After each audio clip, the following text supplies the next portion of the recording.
Hello, ladies and gentlemen. Welcome to Triple N Media. I am Dr. Nikam. I have been a cardiologist in Houston for more than 40 years. The focus of this presentation is extra heartbeats. What can you do about them? How do you find out you have extra beats?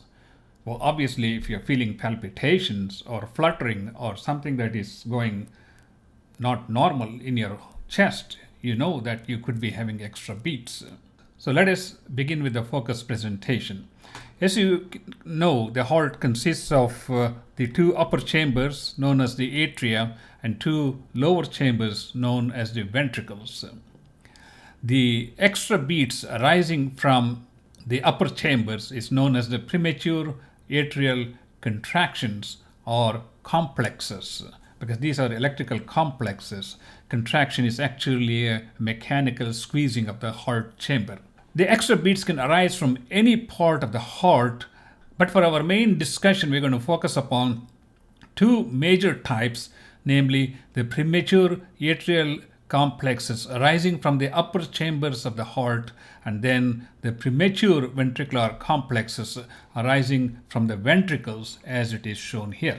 There are some differences between the premature atrial complexes and the premature ventricular complexes, as we can see here.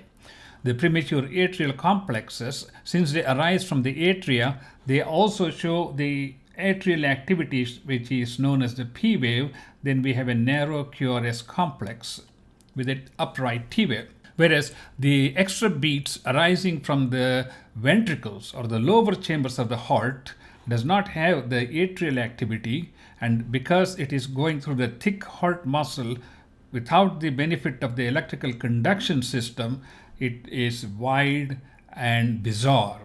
That's the best way to describe it. You can morphologically see the difference between a PAC, which looks very similar to the normal heartbeat, versus a PVC, which sticks out like a sore thumb. That's the key.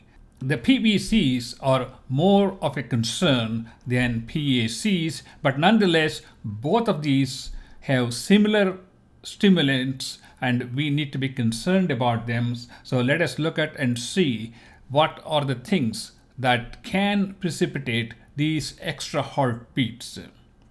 These extra heartbeats are actually common in normal people with normal heart. About 3 to 4% of the population have these extra beats. It could be coming from the upper chamber of the heart, or it could be coming from the lower chamber of the heart. And people feel that little extra beats. It looks like it is flipping, and then it goes back to normal. Sometimes they can feel every third beat, every fourth beat, or every other beat, these extra beats. The most common causes are, of course, in the population beyond age 60, coronary artery disease is the most common.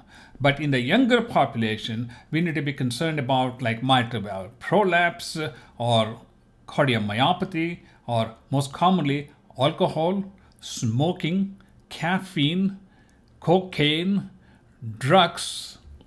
And of course, if you have heart problem and you're taking heart medications, they themselves can precipitate these extra heartbeats, and especially if you are on a water pill that reduces the sodium and the potassium level, that can trigger these extra heartbeats. Uncontrolled hypertension could put a lot of strain on the heart muscle and precipitate these extra heartbeats. And of course, when we are under stress, our body releases epinephrine, which can stimulate the heart and not only cause rapid heartbeat, it can also cause some irregular heartbeats. The question is, how do we find out we have an irregular heartbeat? It's very simple. You need to go see a primary doctor or a cardiologist. We'll first do an electrocardiogram, and that will show us if you are having extra beats like the one I showed in the previous slide.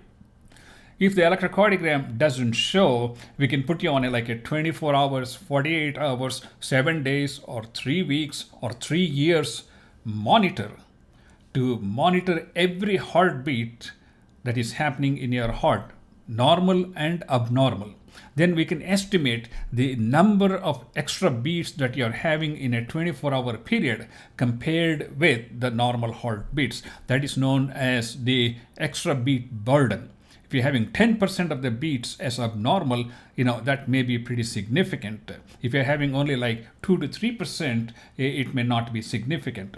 And that's how we estimate the extra beat or the PVC or the PAC burden to determine how well our treatments are affecting those frequencies. We can also do a stress test to see if somebody is having a coronary artery disease. When someone is having a coronary artery disease, the reduced circulation can irritate the myocardium and trigger these extra beats. So detecting the reduced circulation to the heart is an important test. And as I mentioned, people who are on water pills, their potassium, their magnesium can be low, and that is something we need to monitor. And also thyroid. High thyroid hormones is frequently known to cause palpitations. You have seen people with hyperthyroidism who have rapid heartbeats or sudden bursts of rapid heartbeats in the range of like 180, 200. And when you control their thyroid function, then the heart rate comes down. I already talked about the Holter monitor, which can monitor for like 48 hours, 7 days, 2 weeks, 3 weeks, whatever the time duration we want. Loop recorders or something, a little monitor that is put under the skin near the heart, and that can stay there for 3 years, and we can monitor every extra heartbeat. And those are very important in people with serious ventricular ectopic beats, life-threatening ectopic beats, so that we can monitor and see how frequently they are getting it. And this can be done real time because there is somebody sitting there and watching their monitor day and night to look for these extra beats.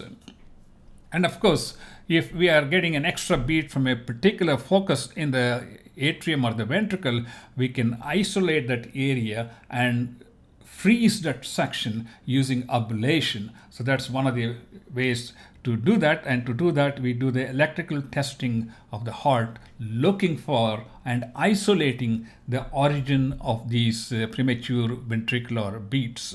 So what are the simple things you can do to reduce these extra heartbeats?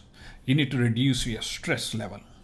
You need to get on a regular exercise program. When you get on a regular exercise program, your heart gets tuned. And when your heart gets tuned, it has less sympathetic response to stress, which leads to a better control of your heart rate and irregular heartbeats. And it goes without saying, caffeine, alcohol, cocaine, drugs, they all need to be stopped. If you're having extra beats, and especially if you're having these extra beats coming from the lower chamber of the heart, you want to remove all these stimulants to minimize the irritation to your heart. Of course, we monitor the blood test, and if the electrolytes are abnormal, we need to fix that. We also need to fix the underlying causes like high blood pressure, coronary artery disease, or valvular heart disease, or hypertrophic cardiomyopathy. And all these conditions can be treated medically or with interventions or surgery. The most common drug used to control this infrequent extra beats, as I call them, is a trial of beta blockers like metoprolol or Coreg, which can be given to reduce these extra beats. Whether it's coming from the upper chamber or the lower chamber, these drugs do a fairly good job, and combine that with reducing all these stimulants which I'm talking about, caffeine, alcohol, cocaine, smoking. And when we add all these things, you can dramatically reduce the incidence of these extra beats. If these extra beats are happening on a frequent basis and they are happening at like long intervals, causing people to feel dizzy or weak or passing out, then an ablation may be a choice in isolated cases to separate out the area that is triggering these extra beats and freeze that area with the radiofrequency ablation so that we can permanently eliminate the source of that extra beat. So ladies and gentlemen, this is a very quick bird's eye view of what are extra beats, what causes these extra beats, how do you feel these extra beats, how we diagnose these extra beats, and what are the simple things that we as individuals can do, and as doctors what options we have in terms of drugs. There are a lot more other drugs that are available, but I didn't cover them, like sotalol, amiodarone, flecainide, and other types of drugs. But that is more for advanced cases of extra beats. I hope this has been educational to you. If you would like me to prepare a video on any topic in cardiology, please leave us some comments and I'll be more than happy to do the research and bring you the information in a manner that you and I can understand. Thank you so much, and please do subscribe to our YouTube channel. I will see you in the next video.